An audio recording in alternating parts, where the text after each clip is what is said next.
गुरु प्यारी साध संगत जी, स्वागत है आपका हमारे चैनल गुरु नानक साखी में। आज की साखी है गुरु नानक देव जी की। क्या वार्तालाप हुई उनकी कलयुग से जानते हैं आज की वीडियो में। तो चलिए आज की यह साखी श्रवण करते हैं। एक समय की बात है, श्री गुरु नानक देव जी रामेश्वरम की प्रख्यात भूमि पर जा पहुँचे। उस समय अत्यंत भयानक आंधी आई। आंधी इतनी भयंकर थी कि पेड़ भी उस आंधी की चपेट से ना बच पाए। चारों ओर मिट्टी उड़ रही थी। पशु पक्षी भी भय के कारण इधर उधर उड़ने लगी। किसी भी प्राणी का चलना असंभव हो रहा था।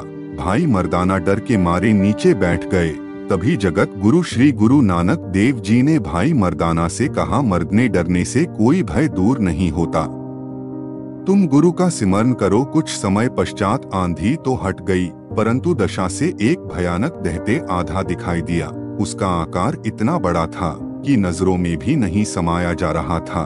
वह दैत्य रूपी आकार उन्हीं की ओर आने लगा। भयभीत होकर भाई मर्दाना जी कहा, गुरुजी, इस आंधी से प्राण तो बच गए, परंतु इस राक्षस से कैसे बचेंगे। गुरुजी ने भाई मर्दाना से कहा, हे मर्दाना, ये कलयुग है। पहले आंधी और अब राक्षस बनकर आया है। मर्दाना, तुम अपने मन को प्रभु में लगाओ और ईश्वर का सिमरन करो। यह तुम्हारा कुछ भी नहीं बिगाड़ पाएगा।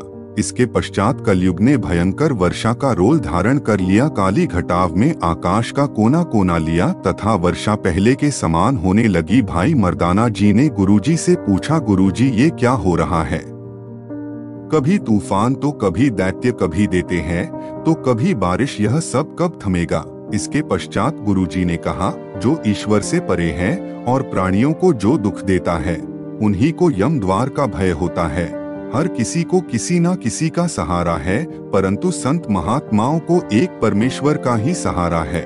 इसने सारी सृष्टि को बनाया है। उस ईश्वर का सहारा है, वही अपने भक्तों की रक्षा करता है। मर्दाना, तुम वाही गुरु का नाम जपो, वही सब दुखों से बचाने वाला है। ये सब बातें कल जब सुनील कुमार मालूम रूप में गुरुजी के सामने आ गया, गुरुजी ने उससे पूछा, तुम कौन हो। कलयुग नंद हो गया। रुचि के चरणों में नमस्कार करते हुए बोला, हे महाराज, मैं आपकी महिमा नहीं जानता था। मैं तो एक उदाहरण के तौर पर आया था। मैं चाहता हूँ कि मुझे भी परमेश्वर के दरबार में अधिकार मिले। मैं आपकी कृपा चाहता हूँ, क्योंकि मेरे शासन काल में नर और नारियों की यही अवस्था होगी। जिस अवस्था में आप मुझे देख रहे हो, वह पाठ पूजा, ईश्वर का सिमरन, मानवता को त्याग कर खान पान और भोग विलास में लग जाएंगे। माता पिता गुरु शिष्य की सभी मर्यादा भंग कर देंगे।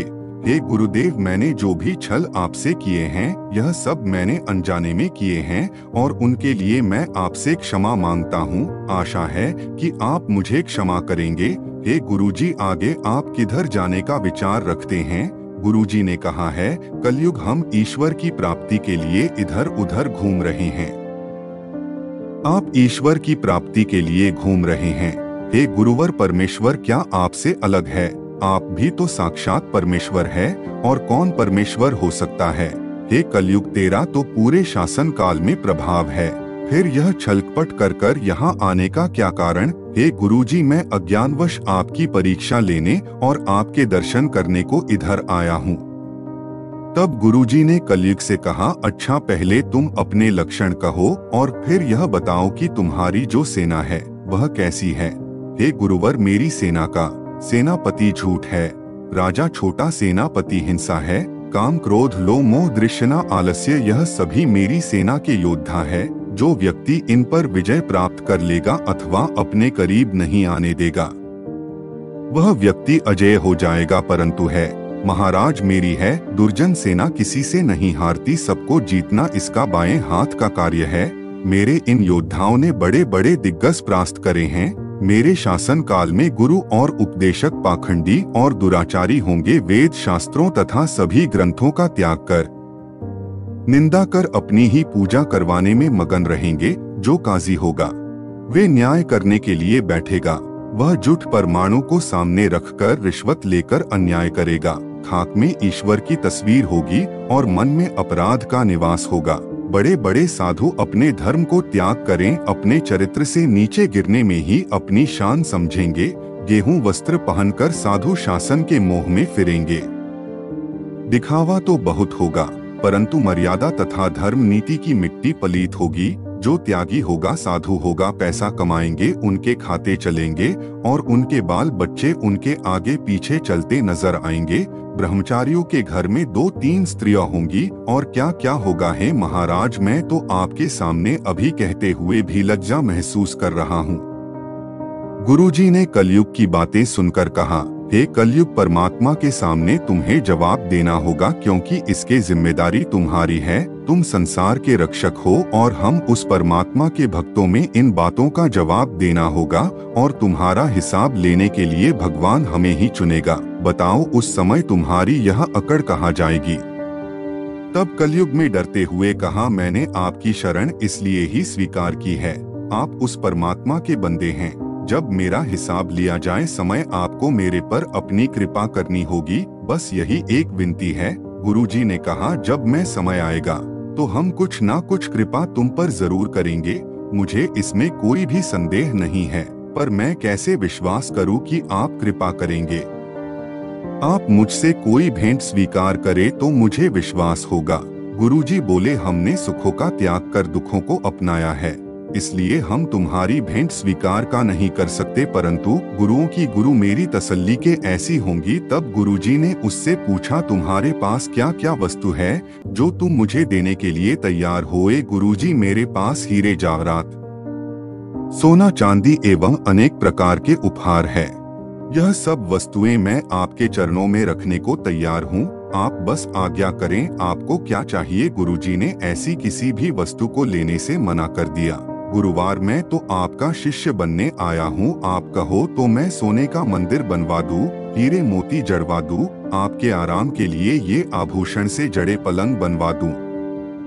गुरुजी ने कहा, मैं भारी सुंदरता नहीं चाहता, मुझे तो सिर्फ परमेश्वर की भक्ति चाहिए। जो चीजें तो मुझे देना चाहते हो वो आज किसी के पास है तो कल किसी के पास, जो वस्तु स्थिर नहीं है दुखों का कारण बन सकती है।